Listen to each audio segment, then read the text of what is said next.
পটল চিংড়ি চিংড়ি মাছের মালাইকারি অনেক হয়েছে। আজ একটা নতুন কিছু ট্রাই করা যাক, যার স্বাদটা একটু ভিন্ন হবে।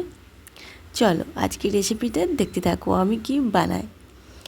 এখানে চিংড়ি মাছটা ধুয়ে ছোট ছোট টুকরো করে কেটে নিয়ে চলে এসেছি। তার মধ্যে দিয়ে দিয়েছি পেঁয়াজ, আদা, রসুন, কাঁচা লঙ্কার পেস্ট। তারপর দিয়েছি কুচি করে নেওয়া কাঁচা লঙ্কা আর রসুন। দিয়ে দিয়েছি একটা পেঁয়াজ কুচি, ধনেপাতা কুচি, স্বাদ মতো লবণ, হলুদের গুঁড়ো, জিরে গুঁড়ো, ধনে গুঁড়ো, আর একটু লাল রঙটা বেশ ভালো হওয়ার জন্য আমি কাশ্মীরি কালারটা একটু বেশি দিয়েছি। সাথে দিয়েছি পরিমাণ মতন বেসন আর একটা ডিম।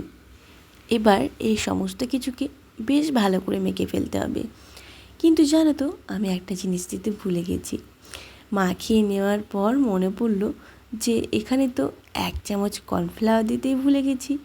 কেননা এখানে তো আমরা সোডাও ব্যবহার করিনি, অথবা চালের গুঁড়িও ব্যবহার করিনি। একটা যে ক্রিস্পি ব্যাপারটা হয় সেটা আসবে কিসে। বানাবো আজ চিংড়ি মাছের পকোড়া।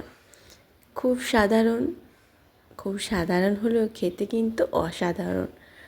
চা, কফি অথবা ডাল ভাতের সাথে একবার বানিয়ে দেখো, এই প্রেমে পড়ে যাবে।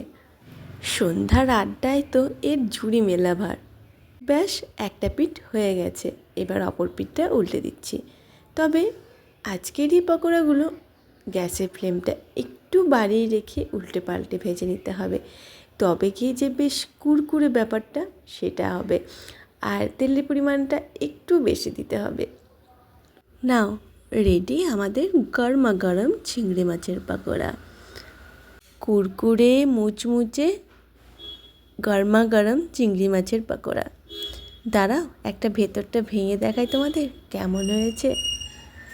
এই যে ভেতরটাও কিন্তু ক্রিস্পি, আর কাঁচা আছে এমন কিন্তু না। সসে একটা ডিপ দিয়ে সোজা মুখে চালান, উফ জাস্ট ওয়াও।